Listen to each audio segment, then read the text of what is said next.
Okay, don't leave anything on there.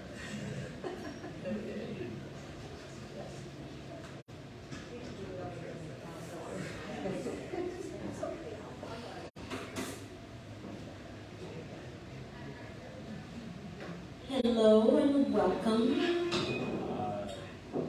Hello. Are we good? Hi, good night everybody. My name is Raven. I'll be your host for tonight. Thank you all so much for making it out to tonight's Rhyme and Lime. Can we start with giving each other a round of applause?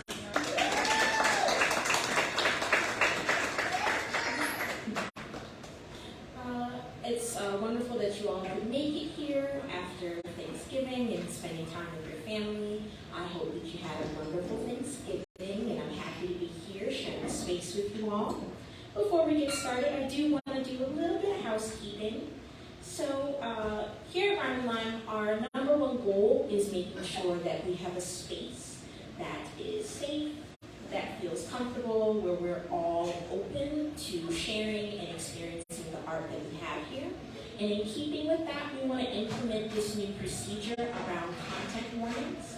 What a content warning does, it allows members of the audience to decide for themselves whether or not there is content within your work that they may not want to encounter for any reason that might be.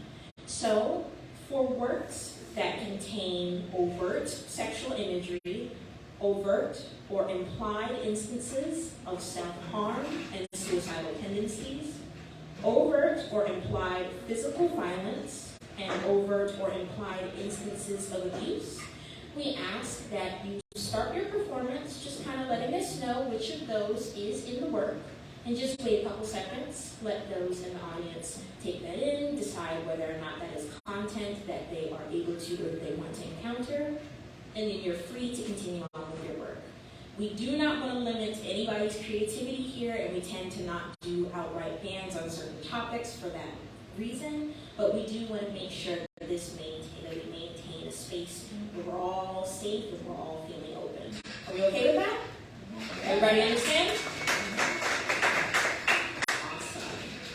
So I'm actually going to start us off tonight with a poem. This is a sonnet. This is the first sonnet I've written probably since like 11th grade. So make that what you will. A gentle being often lost in thought, quite possibly stuck in reverie, but probably running through tasks he forgot, whilst our time together fills me with glee. Despite your trance, your presence is not lost. Our embrace remains in place, unbroken. Bodies intertwined and legs intercrossed, chest to chest, leaving both our hearts open. The moments we share swallows my sorrow from time spent apart and lost in my head, fretting on what I must do tomorrow along with other anxious thoughts I fed. You interrupt my souring with grace by planting a sweet kiss on my face.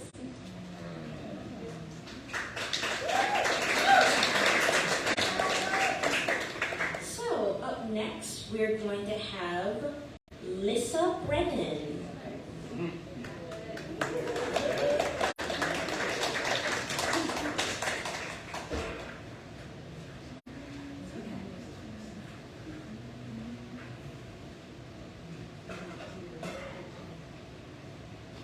Hi.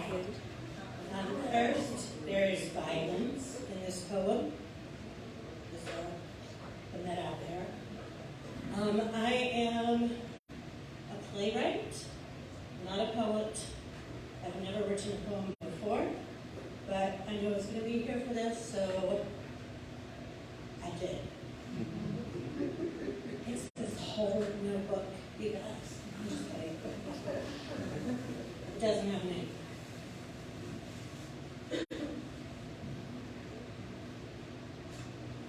Cinderella lost a slipper, running for a carriage that would turn into a gourd. This finery was borrowed, provided by a godmother who we know to excel in these situations. and by mice, who, being vermin, usually don't. We think of her transformed to someone else, but maybe out of ashes, she transformed to herself. Maybe, to be seen now from outside, the way that she had always felt within. And so seen, walked into a ball to dance into a prince's arms, and twirl and spin and glide until a clock's hands met to send her running. Now you might think a slipper made of glass would lack the strength to hold a woman up. But maybe spindly, sharp, and perilous, turning light prismatic to throw rainbows. Seeing one's true self while wearing it can lift up heads, can straighten spines till we hold up ourselves, the heels at rest beneath us. Years and decades, centuries pass. A woman without aid of godmothers or rodents slips a foot into a high-heeled shoe, transforming to herself, and walks into a ball to dance with queens. So seen now from outside, the way she feels within.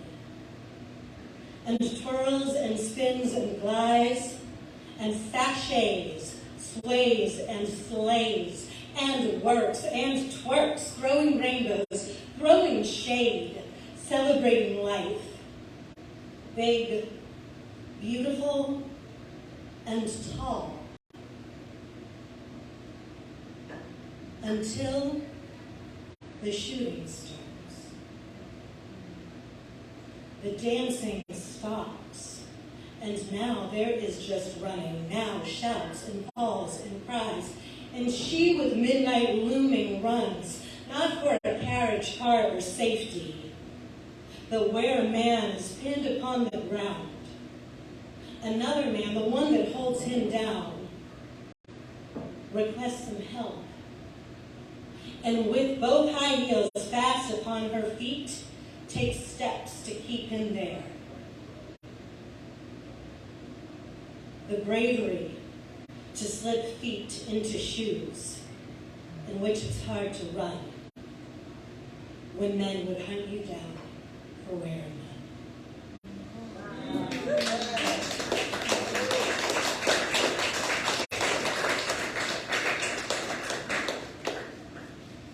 Thank you so much for that. Listen, is this your first round of one? Yep. Thank you so much for joining us. We hope that you'll join us for the next one. Another thing I want to add is that we do have a Facebook group. If you're on Facebook, go ahead and follow us, Rhyme and Line STJ. I like to post little updates there. Whenever I do announcements about Rhyme and Lines, I'll also include like poem prompts for people that need a little help. I'd love to get some more engagement from people on there, so please feel free to go ahead and follow us. Thank you again. Now, up next, we have a Rhyme and Line regular, Miss Nida.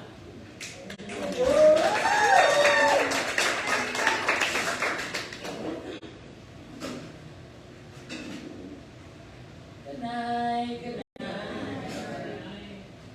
So, this year has been dramatic. But sometimes there's joy in drama too. So, I want to start with my 2023 review.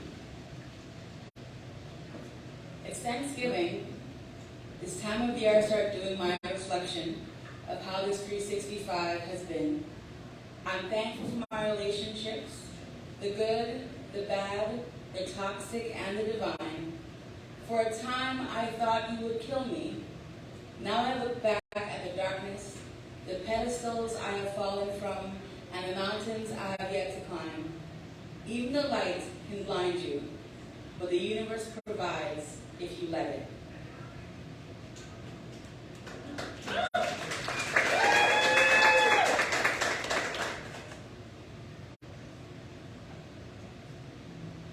This one is called Fabric.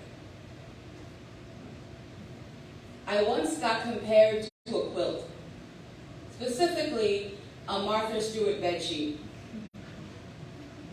I only hope the thread count was as high as my expectations, but I doubt it. The platitudes of being like thread woven into the tapestry that is the lives of others may seem poetic, but what if you're just a dirty dish rag, or worse, a crusty sock under the bed, discarded and forgotten, alone in the dark? No, I am not a quilt. I am not a sheet. I am your favorite pair of jeans, the ones that hug your hips just right, the pair that make your ass look great, the ones that are buttery soft. You love me, but I'm also the pair you grow out of. I used to fit just right, and suddenly one day I am too tight. You are uncomfortable in me. You look a mess and spend too long trying to make me fit you. You pull and tug on me until something rips. You have torn me. I no longer make your ass look great. But you don't let me go. You can't. I'm your favorite jeans. How could you live without me? I become the gold jeans, the ones you spend the rest of your life trying desperately to get back into and never can. You will search for me in every department store, comparing other pairs that look just as nice and fit just as well, like I did, before I became too tight, before I made you uncomfortable, before you ripped me, trying to force me on, trying to make me fit you, but they will never be me. You make room for the new jeans. You push me further to the back, into the closet. You bear me down until you can't see me, hoping to forget. But my memory haunts you, the feel of me on your skin. You remember how great I made your ass look, and how many compliments you got when I was with you. Then one random day you go searching for me, hoping that enough time has passed, hoping I will fit again. But I'm already gone, withered away by time and neglect. Your favorite jeans, the ones you swore you couldn't live without. Ripped, torn, faded, forgotten, just like my heart that once loved you. I am not a sheet. I am not a quilt. I am not a leather couch forgotten in some guy's basement in Wisconsin. I was your favorite. I was the best. Good luck living without me. Thank you.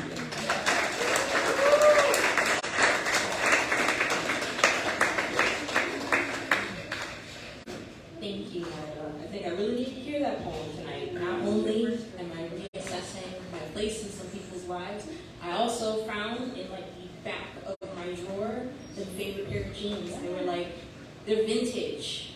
They're high waist and they're vintage and they have like Mickey Mouse on them. I cannot get them past my knees. I'm heartbroken. So, up next, we have another new face here at Rhyme and Line, Miss Nydia.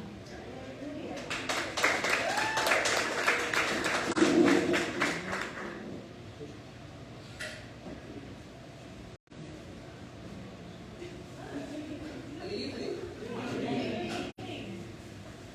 I'm not a poet, but this is something that my daughter and I put together when she was in the 10th grade. They had an assignment for the English class that they were supposed to use a poem to describe them, say who they were, kind of saying who they are. So it's something she put together. Naya Lewis. I am from the hot, blazing sun, 90 degrees in the shade. I am from the gentle trade winds that cools you down on a hot day. I am from the sugarcane, mountainous peaks of volcanic activity, turquoise waters, and a heart-shaped beach. I am Guinness, sweet, but occasionally sour. I am from crystal clear waters, where I see the fish and stingrays at my feet. I am from good mornings, good afternoons, and good nights. And if you don't say it, you are not polite. I am from Carnival, our display of mass, as we're tramping down the street and walking up to the beat. I am butter bread and corned beef, or Johnny cake and saltfish for breakfast, with a cup of bush tea to warm your chest. I am from the sweetness of pineapple tart, a sweet treat to have at any holiday or party. I am an amalgamation of sugar, chocolate, rock, and love. That's the island gal.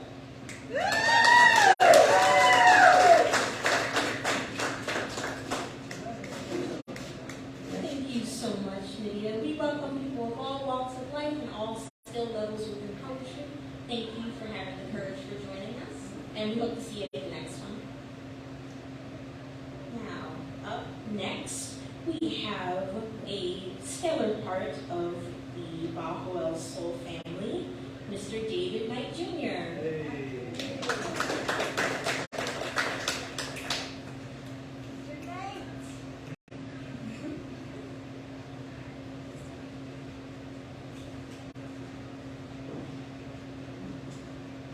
Good evening, everybody.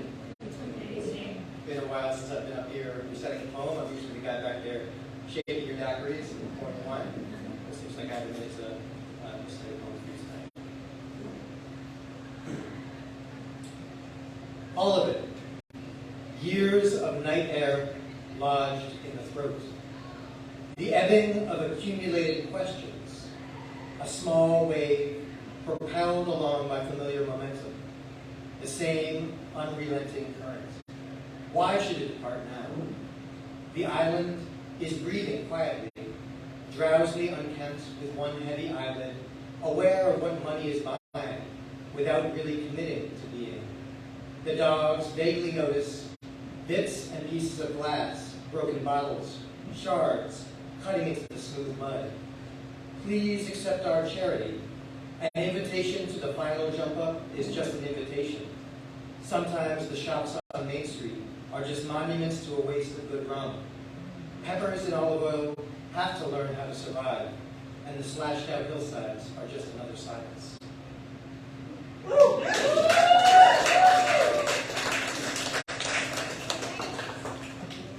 Powerful stuff. Thank you, David. Now, up next, we have another regular face here at Rhyme and Run. I look forward to seeing her, my little sister that I always wanted, Miss Majestic.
requests of you.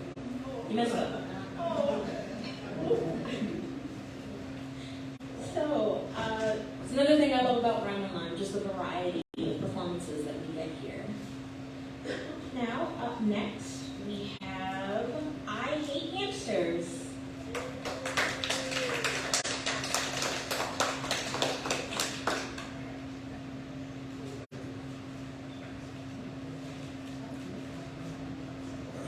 Short person money. All right, so first order of business, the shameless plug. If you have your phone and if you have Instagram, you want to go on and you want to follow I Hate Hamsters, spelled exactly like it sounds, letter I, hate hamsters. Reason is that over on St. Thomas, we're also starting a spoken word thing over there. It's called Spoken Word Wednesdays. It's going to be twice a month. So the next one is Wednesday, December 14th. It is at a place called Tap House, which is downtown in the historic district. And I know a lot of the poets that are here usually are riding the ferry over from St. Thomas to come here. So a lot of you already live over there. So now we're doing something over there as well. So the next one is going to be, again, Wednesday, December 14th. It is from 6:30 to 8:30 at Tap House. If you follow me on IG, then you'll see when the flyer gets posted. You'll see the details, how to sign up, all that good stuff. So that's the shameless plug part. So I'm going to behave tonight and stay away from the kinky stuff. And I'm going to do instead two shorter pieces that are both tributes to very powerful women in my life. This first piece is called A Queen's Grace, and the quick background on it is in 2020 my mom passed from Alzheimer's, and that's also when we were dealing with COVID. And so initially we could not get into her facility to see her because of all the COVID lockdown stuff. Needless to say, we were not happy about that. Here's your mom who's taking care of your whole life. You don't know what her situation is. You don't know who's taking care of her. You don't know anything because you can't get in. You can't talk to her because of the Alzheimer's. She could talk to us. And so finally, when she was end stage and they transitioned her into what they call hospice status, then they allowed us to come see her. And so at that point, sorry, this one always gets me. Found out that there was this amazing woman who had been caring for our mother as if she were her own mom. Literally bathing her, doing her makeup, just like you could not possibly have asked for something better in the absence of knowing nothing. And it was one of those things that there is no way to think of somebody like that. So instead I wrote a piece for her, and I told her whenever I got a chance, I would do the piece in tribute to her. And her name was Ebony. So this is called A Queen's Grace. The most celebrated queen will possess extraterrestrial qualities, which are the reasons for her success. She is able to conduct herself with exceptional levels of grace, even when brutality and ugliness stare her directly in the face. She has a deep well of empathy for those in need, like an angel conducting a symphony. And most frequently, just like Nefertiti, she be Ebony. For a black queen always rises above, no matter how much she gets pushed or how many times she gets shoved. She turns the other cheek so many times, you begin to think she must have spare ones just waiting in line. She looks for the good, she holds down the peace. When others have pain and rage, she finds ways to bring relief. A carefully chosen word, a delicately placed hand, her third eye just knows how to guide her fellow man. With quiet power carried confidently, she teaches those she leads to live tolerantly. Even when those around her don't realize they are being led, they still follow her path because their soul is being fed. By her inner wisdom, beaming through her magical prism, providing a fresh path forward on each new day risen, her crown may be locked, braided, or natural, but no matter the form, its beauty is factual. Her royal robes to some may look like scrubs, but still she strides with a pride capable of controlling the ocean's tide. As she moves like liquid waves through any challenge presented by her sometimes 20-hour days, doing whatever it takes to get the job done, not concerned with who lost or who won. For a true queen isn't worried about claiming surface victories. She's only concerned concerned with guiding her people through life's miseries. She's a soothsayer, a dragon slayer, the home block's motherly mayor. She holds her court with flawless regal import, ensuring that her justice is shared equally with her people so that we know it is never just us. Giving freely whatever she is able, providing love and sustenance so there's never an empty table.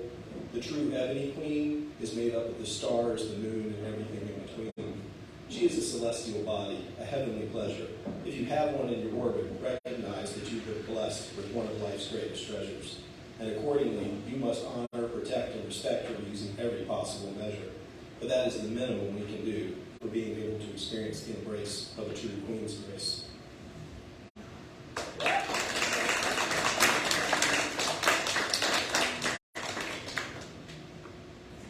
So, that's Jody. This one is to my queen. It's called Ride or Die. It says, hey man, I'm your ride or die. Something which many people might claim to you or to I. But are they really? How will you know?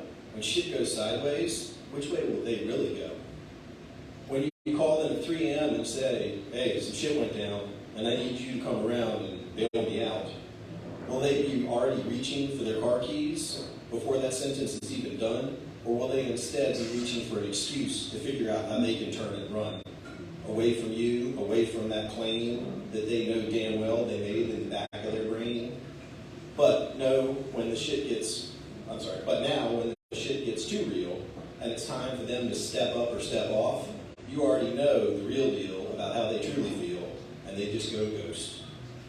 But hopefully, if each of us is truly blessed, loved, and lucky, then we have that one, the one, that we know will already be reaching for those car keys.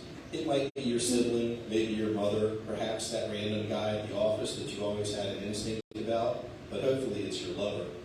How lucky is that, to have that one who doesn't ask questions, doesn't pass judgment, doesn't push back, because they have your back. No matter what you ask, whatever it takes, wherever they need to make it happen for you, for the one they love, even if that means that your need is for them to go as far as to bleed for you, into you, in place of you, they don't care. They don't ask. They just do because they got you. And if you've got that one person in your life, don't ignore them. Find them, hug them, say thank you. Hell, go buy them a beer. Because when that shit truly goes sideways, baby, your real ride or die will be right here.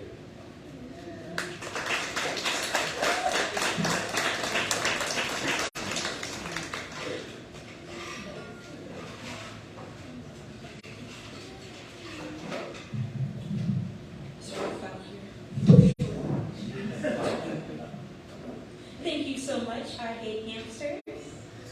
And with that, we're going to go on like a little break. We're going to hear some music and hear some presentation from Working with Love. I encourage you, patronize the bar. And also outside, we have Miss Rocky doing henna. Be sure to hit her up and give her a tip and anything along those lines. And we'll get right back to the presentation.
Thank you.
started again. Something else I forgot to mention, if at any point you need like Wi-Fi, we recently hooked back up the guest Wi-Fi for Bajo. So if you can log into the guest Wi-Fi in case you need to use your phone. As I said before, we have Rocky outside doing henna. She'll be back inside in just a moment. So before we get back into the poetry, there's something I wanted to share. I remember back in high school, I was really interested in this poem that was attributed to Ernest Hemingway. I don't really know if he actually did this because I saw this on Facebook, and people on Facebook be lying. So the story goes that he was challenged to write a story in using less than 10 words. It went baby shoes, for sale, baby shoes, never worn. And I thought that was such a really interesting concept. So one afternoon I sat and I tried to do some of my own. Like the first two are like real derivatives because I was just getting started. Like, you gotta start somewhere. The first one I wrote was for sale, wedding dress, never worn. Then I came up with honeymoon phase ended, reality kicked in. That's kind of like to finish off that one. Then I tried to come up with some, maybe not related to marriage, but maybe a broken or ended relationship in general. Long blue message boxes, gray check mark. Left on seat. Left on seat. I gotta be mindful of the audience, not everybody be in their phone like I do. Android. Oh yeah, absolutely. Well, no, Facebook Messenger have the gray check mark too if it's left unseen. The last one I have 116 photos. Delete photos. Delete permanently. I feel the energy in the room is shifting. Y'all good? Y'all good? Are we all good? Are we okay? So I think I can do one more. I think I meant to do this one for Halloween. I don't remember if I did, but I called it Poltergeist. Your words haunt my home like ghosts, restless spirits and ethereal specters. They slam my drawers and cabinets shut, rattle my windows, and knock on my doors at all hours of the night, keeping me awake and wanting for peace. For I can find none in this place I call home.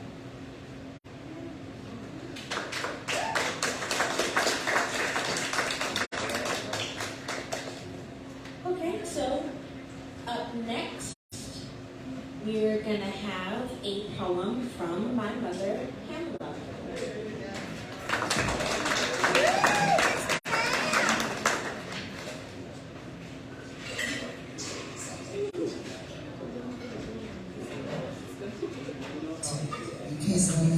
Great lights.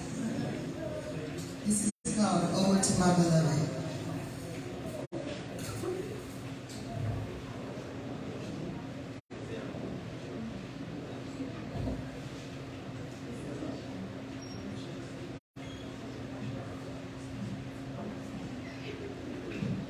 No content warning needed. You hold me, you embrace me. I've spent 13 years with you. I'll spend the rest of my life with you, till death do us part. You are my soulmate. I was drawn to you long ago. I can't stand being away from you, and when I am, I count the days until I return. You provide for me, you nourish me. Through sunny days, you replenish me. Through rainy days, sometimes you punish me through your storms. I love you so much, I always forgive you afterwards. It's not always easy when you move slow. Who knew island time was a real thing? Sometimes you frustrate me, but you are my family. I wake up to your sounds, I wake up to your smells. Through rough and rocky roads and potholes, I always rise above. Sometimes we are forgotten, but I will never forget you. I sing for you, with you and in you. You provide mental, physical, and financial substance to me. You are music to my ears and rhythm to my heart. You make me smile. All roads lead to you. Our love is so strong, we can't go wrong. The trees whisper your name in my sleep. You calm my spirit with your flow. Our history is intertwined through time and tragedy and even trauma. I am bound by you and our troubled paths. On good and bad days, you make me smile. All of your aches were mine. I love you, St. John.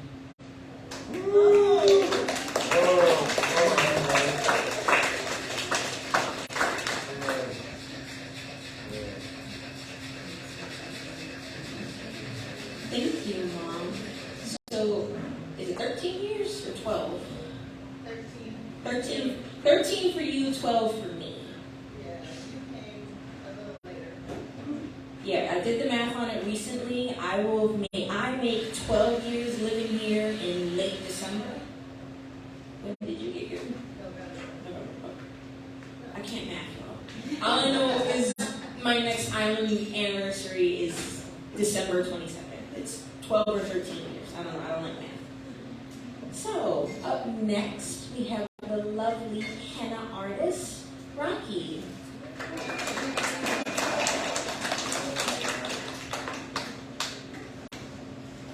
Hello, everybody. My name is Rocky, like the road, or Bajo, whichever you remember. This is also my first poem. So my poem is called My Ocean. If I throw a brick into the ocean, can you swim around the brick? Yes. Can I swim over the brick? Sure. Can I move the brick so I can swim past it? Absolutely. But why focus on the brick when there's so much beauty in the ocean that's around me? Lo que pasó, pasó. Whatever happened, happened, and there's nothing that you can do about it. The only thing that I can do is participate in my own rescue. I am the creator of my own life and my own movie. I get to choose who stays, I get to choose who goes, and I have the remote control. I get to pick my own struggles, my own battles, and my own goals. My story will change lives because I have more time to tell it, and that is a lesson. The richest place in the world is the graveyard, full of unfulfilled ideas of people who waited until tomorrow to do something. We may never know when our last tomorrow is, but we do have today. Do the things that you love with the people that you love, and be unapologetic about it. Do the things that bring you the most joy with the people who bring you joy, and enjoy the memories. My purpose is to share as much joy as I possibly can with the time that I do have left. If it doesn't bring me joy, then it no longer serves me, and I must let it go and breathe. I will leave a legacy that my mom will be proud of. I will leave a legacy that outlasts me, and I will leave a legacy that makes me proud. My oceans. And I'm also that person who lives in Manassa.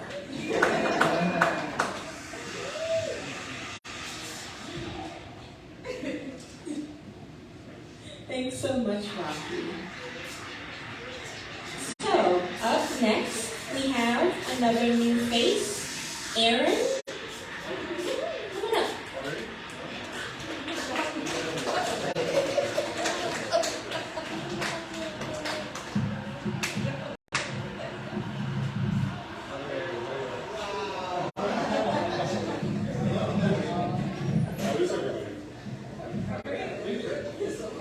I was just walking by and I heard poetry, so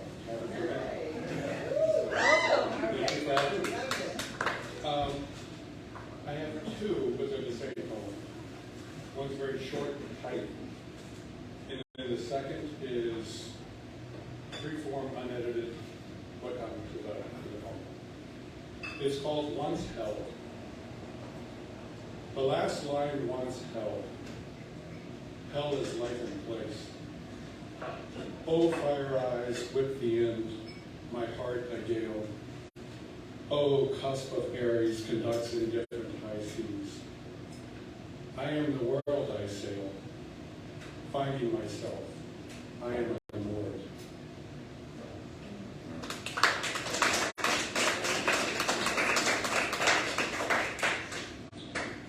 And then this was sitting down for a Zoom meeting at my desk in Connecticut, feeling trapped. I had about 15 minutes, and this is just what I spat out. Not as tight. I am unmoored, though it was me untying that line, letting go. I see my life in dreams more distant from myself. My hands are calloused, now drifting from what steadfastly fastened, until the burn of halyards set in course to wear. There is no meaning in those indifferent high seas. Looking to that night sky, she didn't look back. My tiller asked to luff and followed today. Then with the fire burning in my eyes, lighting my way to where I cut adrift. Hell is life in place. My mind is the sexton of this night sky, my voice the blustery breeze, my ears those tolling nuns, my morrow my map. I am the world that I sail, and there I find myself more beautiful and strange, never more full and afraid.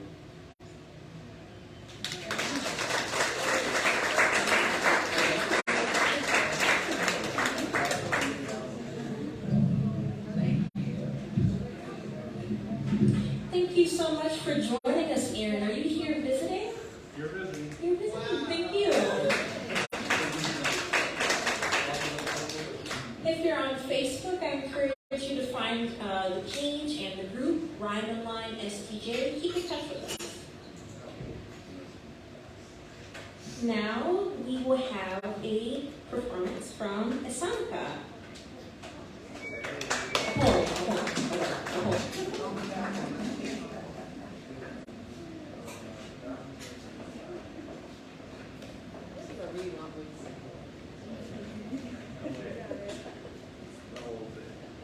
Okay, so my name is Samba. I have two poems. These two are my favorite poems, and I made them during high school. So the first one is titled Waves After Waves. I saw my timeline in the sea. I saw the ocean's beautiful wonders staring at me. I wonder how often will boats intrude the water's peace, such as people who have intruded me. I see the different colors of water. I also see different shades of melanin. United we stand, divided we fall. Fallen off into dreams and many more dreams. Dreams of beauty, joy, and sorrow. Dreams that I will never be able to dream tomorrow. Ever since I had that dream, my imagination broke loose. Almost as loose as the wave pattern. Almost as loose as the curl pattern in my hair. Some might hide it, but the main truth is that the Middle Passage brought me and you to a diverse land called America, known as the land of the free. Had freedom no price? The price of ridicule. The price that lives had to pay. The price of being stripped of a well-lived life. But yet, the price has been paid. In my awakening of the young black lady, I aspire to be a queen and have my empire in front of me. But for now, I'll dream myriads of dreams, dreams which might not come true. But faith I have that those years are not taken for granted, and mentally our shackles unloosed. To explore the different facets of life for myself, to only grow out underwater as waves carry me on the journey called life, being reborn as a black lady. So that was the first one.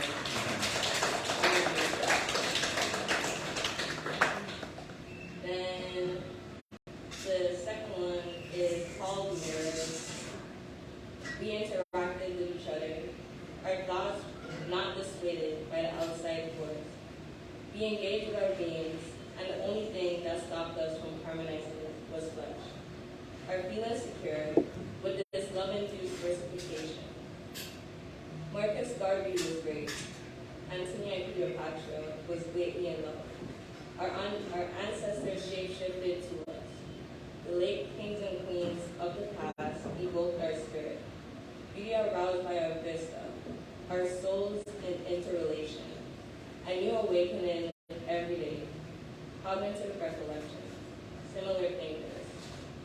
We were beautiful in our own eyes. We often rendered our broken hearts. This feeling of disdain gave us that false sense of supremacy and security. Doubts in a gift wrap box became our hindrance. No matter how successful we are, to each we are our own mascot, crusaders of our own fate, the fate of success and the hope of not failure. Out of these two, failure is our greatest fear. The fear of fools is not becoming of pseudo-deity. Gold glitters, but not everything that glitters is gold. Sparkling thoughts, dirty mirror. The view represented is not always the true representation. And to tell you the truth, conflict is the only safe haven to know where our foundation lies. Thanks.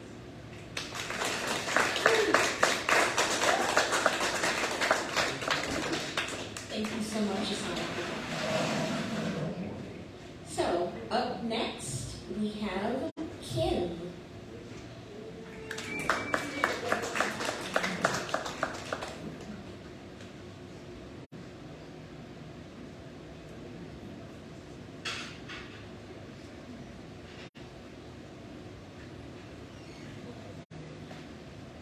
Good night, everyone. Very good said, I'm Kim. I'm going to be reading a poem that I wrote myself called Please Be Quiet. Please be quiet. I'm trying to make money. You yell and you riot while I'm trying to study. Don't loiter in corners or knock on my door. Refrain from my loved ones. I told you before. Please be quiet. This isn't a joke. I'm trying to focus. You call this a hoax? You're jeering at me. You're pushing my buttons, but I'm stronger than you. Soon your words will mean nothing. Please, continue. Your words aren't so loud. With lessons from life, I can just tune you out. Your shouts, more like whispers, a faint voice from the void. I've tried to warn you. I'm stronger than before. My gratitude and pride roar louder in my head. I say my affirmations before I go to bed. Last week, I thanked God for everything I had because life is too short. Depression, you're dead. Please, watch me blossom. You always had your doubts. So much so that you would caress my body then pour poison in my mouth. You'd watch me decay and drag around my dead corpse. I've told you twice, I'm not who I was before. I can't tell you what happened or how I made it work, but now that you're quiet, I can finish my work.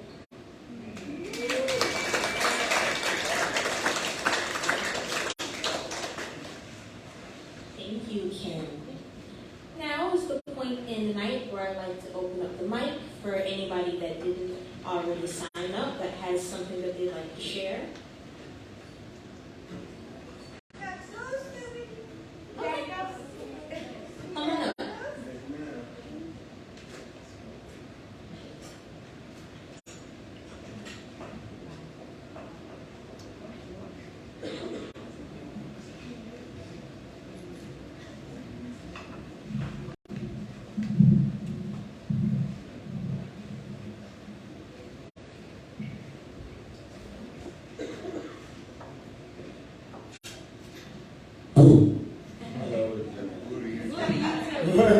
And then I go around saying, why is everybody always booing me? Goes in, goes out. This particular poem is called Gazing on the Step. A gazing stare is there. It is still and bewildered. It has with it a set of open eyes with a steadfast focus, comfortable, very comfortable and relaxed. Momentarily, one is rendered helpless with thoughts of wonder. One is in a conscious state, as if they are asleep, but yet they are awake, fixed and transfixed. What is being and seeing is simply just a dream. Frequently thought of though one can give it life and bring it right there into reality.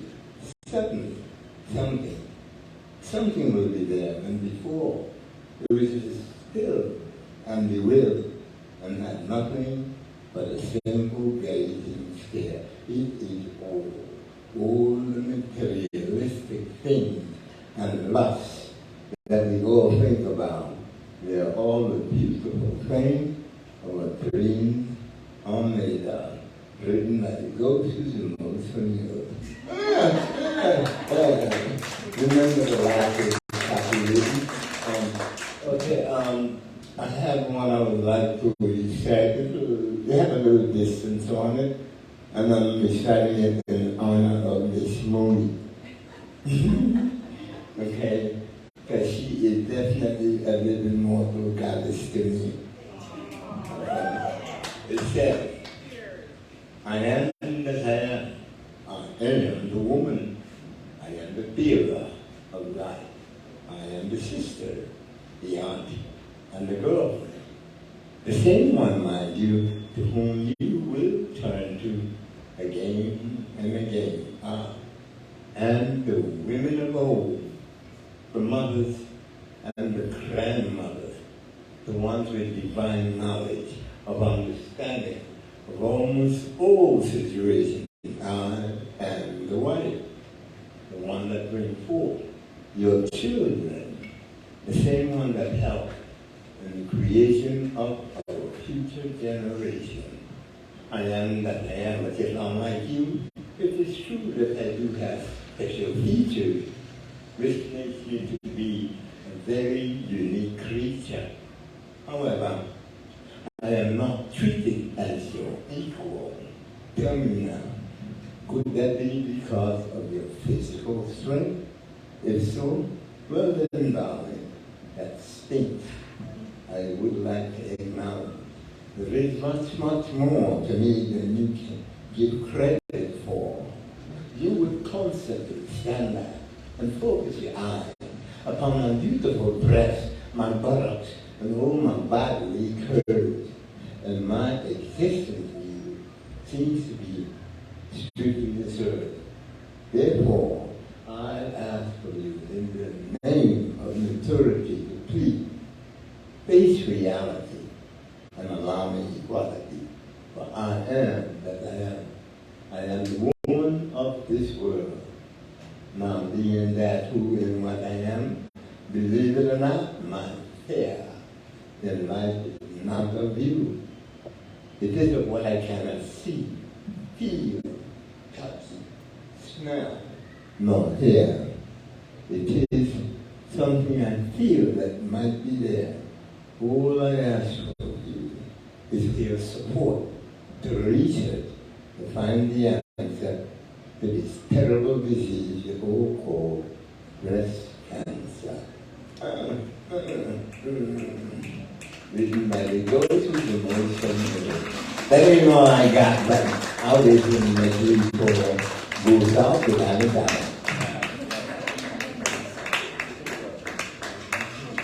It's always a treat when you can join us.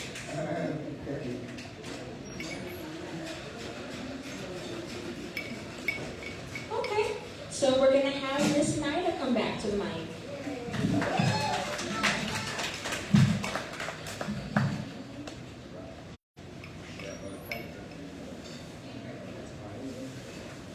I gave Raven the option of love or breakup. She chose love, but then she busted chest. So you gonna get both? Oh. That one part.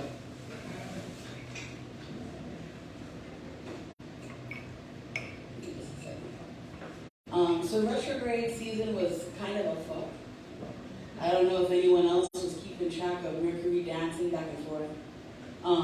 But it did affect me. I had like 3 exes dance back in. I'm just talking, this is Nicole. So the first one I want to talk about was hilarious. So this was called just retrograde. I saw my ex-mister last night. I saw him before he saw me. I saw him practice. I saw him pretend. I saw his mind format the lie, The wheels turn as he fabricated our history. What has it been, 10 years? Where you been? His eyes lacking sincerity, he never could look me in the face. I watched him with his great value version of me. He calls me his friend from long. She says he is her boyfriend, and I smile. Flashbacks of every conversation, every tryst, every embrace. I want to ask her if she knows about the stateside girlfriend. I want to ask her if she knows I'm the best he's ever had. I want to ask her if he gives her aftercare, something he always denied me. Instead, I smile. I walk away. I hear Brooks has champagne.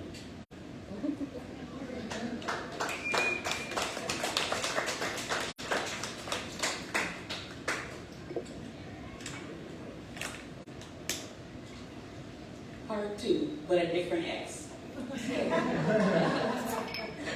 Retrograde season, I took an ex out for birthday brunch. Now, before you judge me, understand that I can be both benevolent and vindictive, as we all can. But in this case, I was curious. Curious as to what he wanted, even though I already knew. He kept trying to call me spoiled. Spoiled because my mother loves me. Spoiled because she supports me. Spoiled because she uplifts me and encourages me. Spoiled because his subpar offer of reconciliation would not be entertained. Am I high maintenance? Fuck yes. My job is not to protect me from you. Your job is to protect me from you. My job is to love me unconditionally and reject you when you try to subtract rather than add to my value. So I am expensive, and anyone who calls me spoiled can't afford me.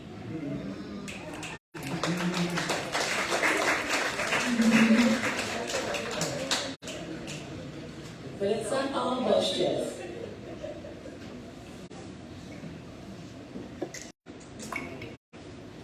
You are the most beautiful man I have ever seen. All my kingdoms I lay at your feet. Make me your greatest enemies, and in your name I will bestow upon them a blow of crushing. The fabled beauty of Snow White could never compare to yours. You sing the farce of my feelings alive like the sweet caress of morning's first dew on the petals of fresh flowers. I long to touch the canvas of your face, a work of art that Oja and Aphrodite must have conspired to produce. Your mouth a Cupid's bow, your tongue the sharpened arrow, you ensnare us all. Willingly I stand in a sea of your admirers and infantry of devotion.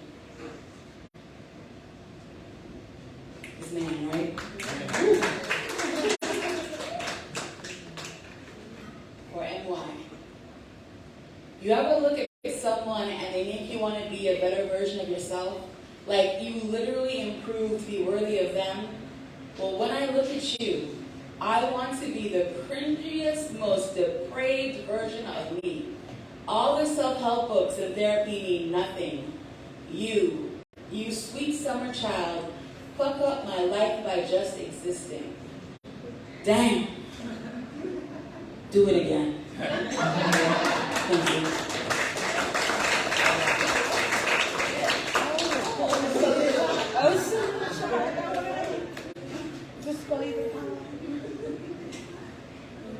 Thank you so much, Naida. Do we have anybody else in the audience that has something they'd like to share?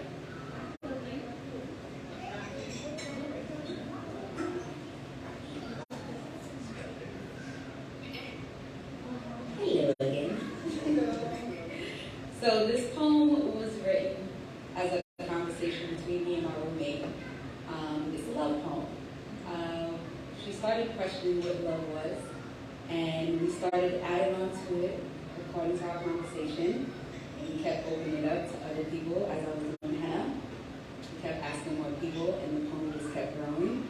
And I had to share this poem for my birthday over a beautiful glass of wine. Love is growth. Love is learning. It makes you better. It gives you empathy. There is no growth without love. Pain without love does not exist, because the people that hurt you are the people that you love the most. Do not treat something rare like it is regular.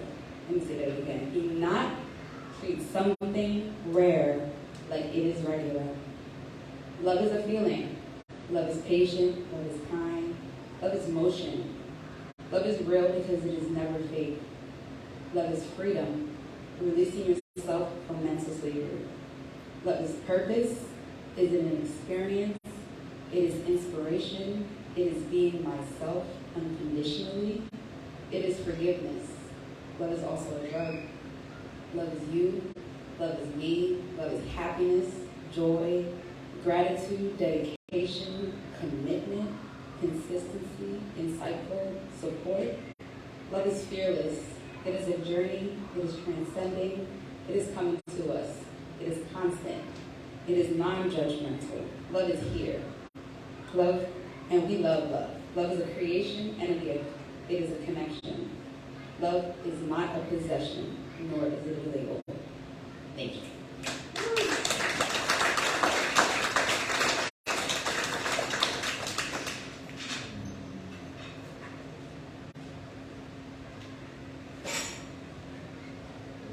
I left out one thing earlier.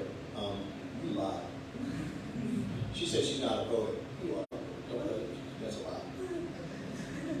That piece was excellent. So a lot of you heard my stuff, and my stuff's more long, for 4 or 5 minutes, whatever. So these are 2 shorter ones, about 2 minutes each.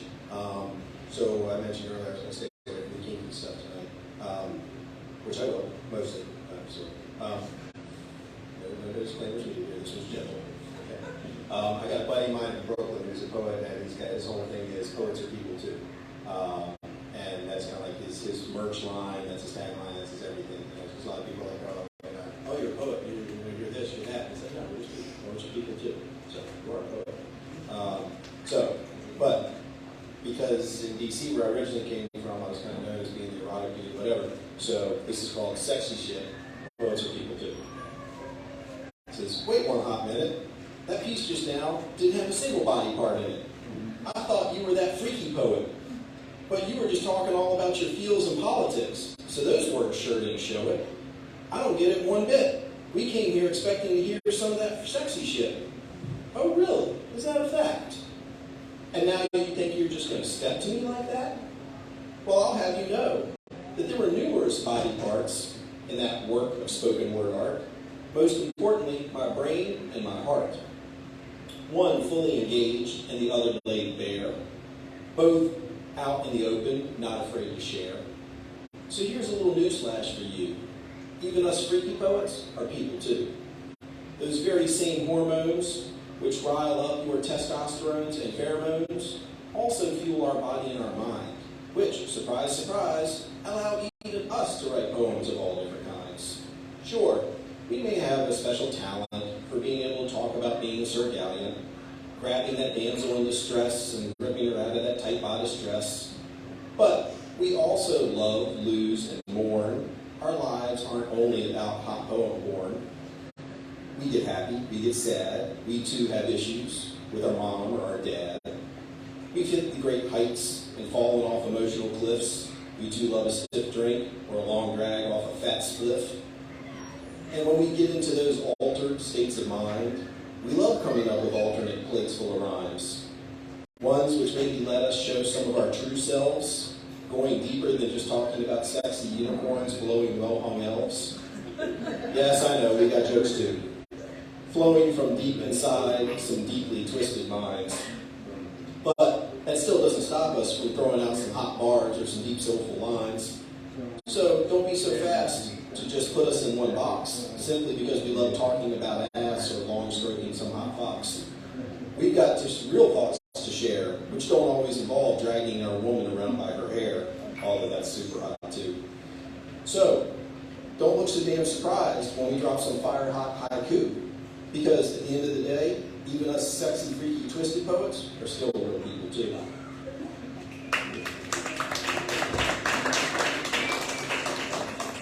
And so with that, I'll behave. happily thankful. So, happy, thankful, chicken, egg, which comes first? Conventional wisdom tells us that if we are happy, then we should be thankful for those things which make us happy. But unconventional wisdom might say instead that people who are naturally thankful for that which they already have are truly the happiest.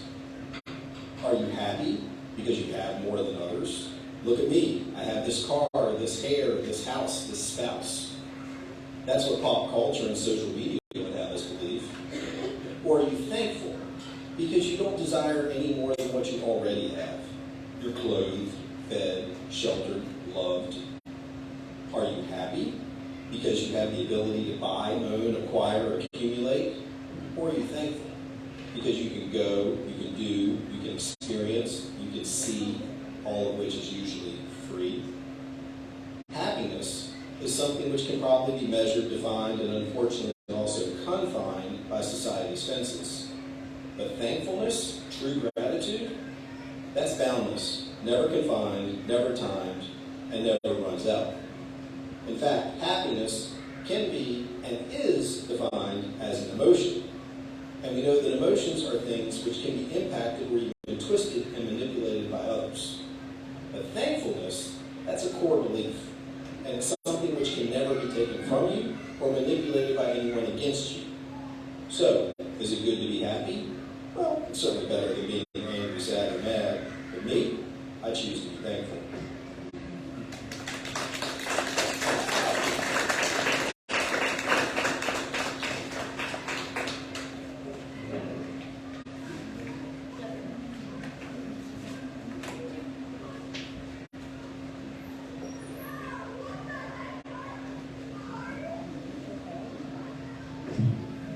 One more time. I was at Woody's 2 days ago, and there was this woman, only one person in the bar, and she was very, very depressed. She leaned on my shoulder and said, "Ghost, things just ain't going right. I said, you need to be more like me. Stop not giving a shit and things will wind up going all right." So I recited this poem to her. Halfway through, she really started pouring tears. And at the end, she held me and smiled. And it's called Living. It says, out there, someone is dying. The inside is crying. It's hurting with pain, which can be the slow result of going insane. There are hidden, uncontrollable emotions that are running away. It is hard, very hard to get them stabilized enough to say, someone is dying. As their feeling transcends, there can be the losing of mental control as a life-giving that will grow, but slowly as one is dying, repair to face their pain is possible, which is to get a grip, hold on, to stop all crying and all the hurting, all one single need is some good old-fashioned loving. Suddenly, one's living. This is for St. John. There is nothing wrong with peace, love, nor serenity. Okay? Nothing wrong with being nor feeling free. Unlike many, you wouldn't find any like St. John lost you, believing it is a one-of-a-kind island paradise with the thrill of early morning sunrise. Time here would seem to stand still, to experience in this rare freak of tranquility is such a wonderful thrill. Therefore, I succumb on gratitude to St. John North City to instill memories of total peace, love, and serenity in your life. St. John North City, believe you, it is a one-of-a-kind island paradise. Aflac. Sorry about that.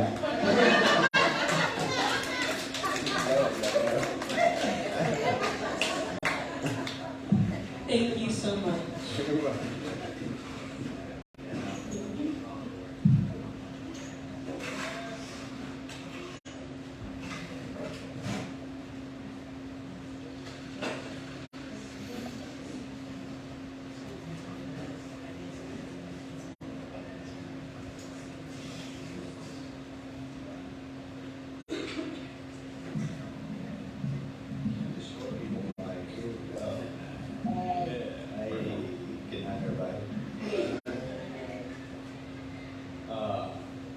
I actually promised myself I wouldn't read tonight, but here I am.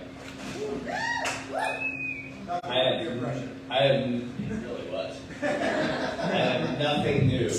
Nothing new. So I'm doing like a 4-year-old callback. This might have been like the first one I ever did here, however many years ago that was.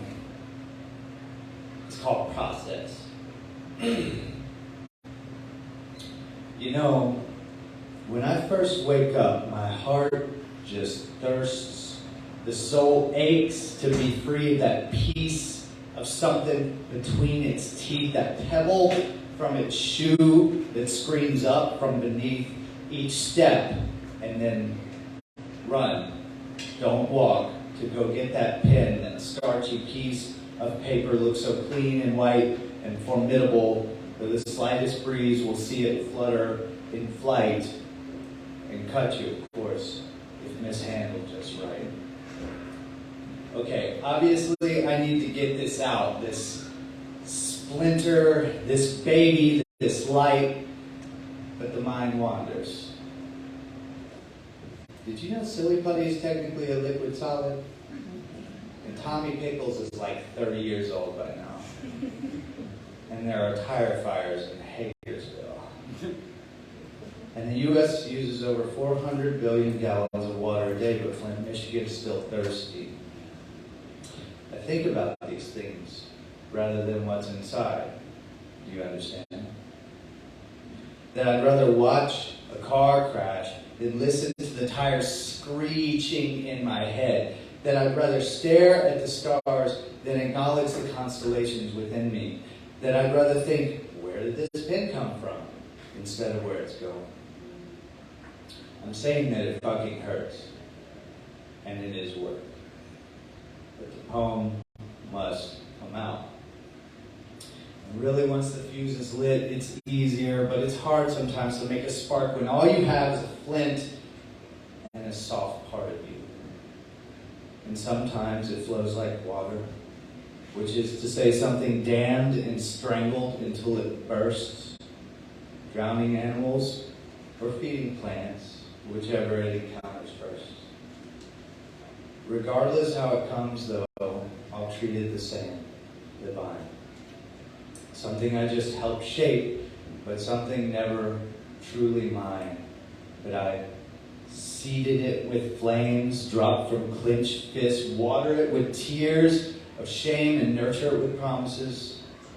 Bathe it in the sound of my mother's hopes for me. Breathe a life into it all its own, so finally, I can take a breath of my own. Thank you.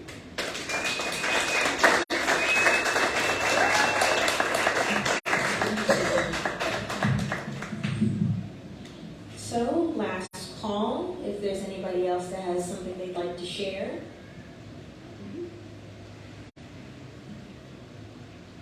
It's coquito time.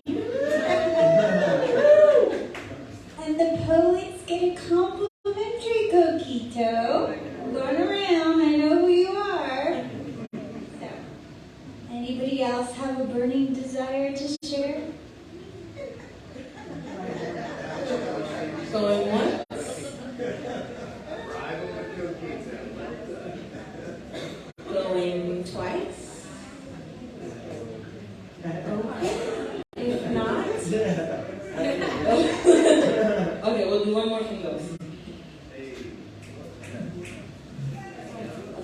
for now.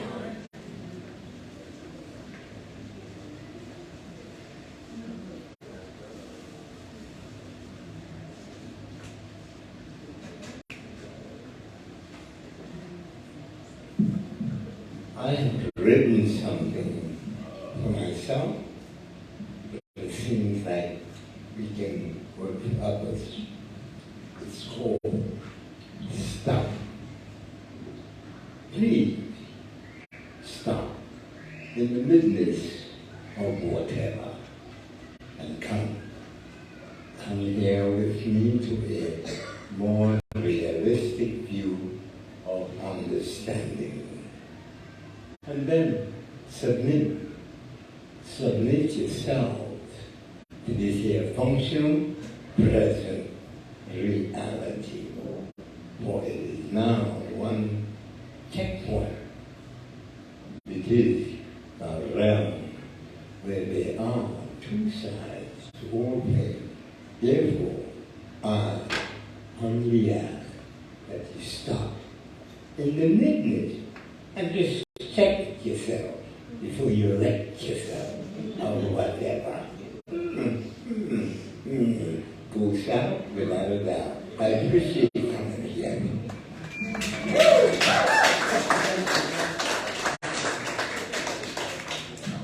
Thank you so much, host. It's always wonderful when you're able to join us. Now, with that, I'm going to close out. Oh! Yeah, one more? Yeah. One more?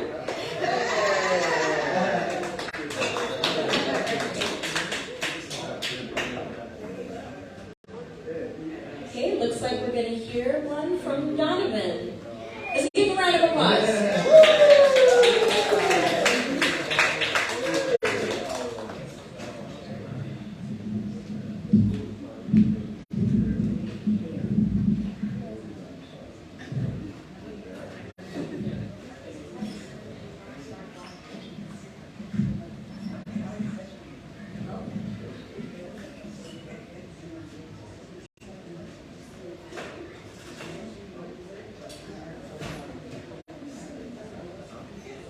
You know,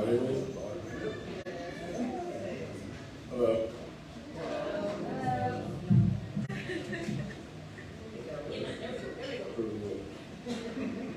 I'm Donovan, and I'm calling this the lovelies versus the loveless. I stretch openly unawares with hair mocking Samson as lesser. I call for the dove's foul pride, for the black queen's merciful murders. We the poison, we the cure. I am the giant light.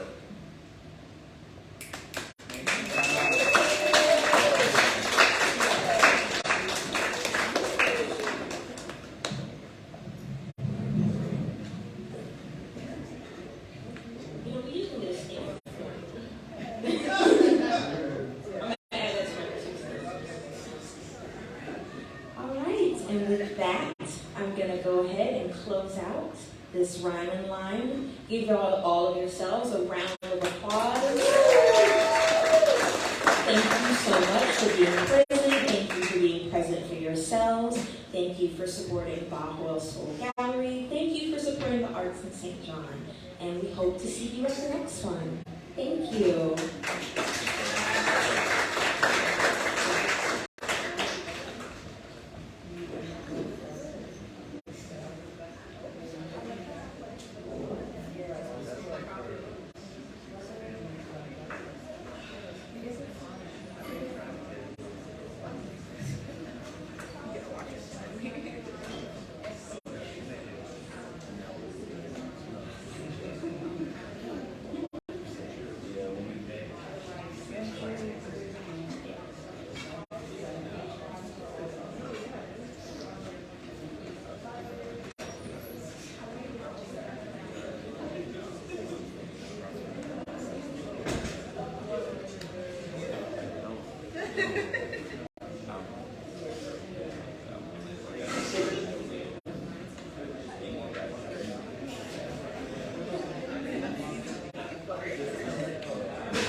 Please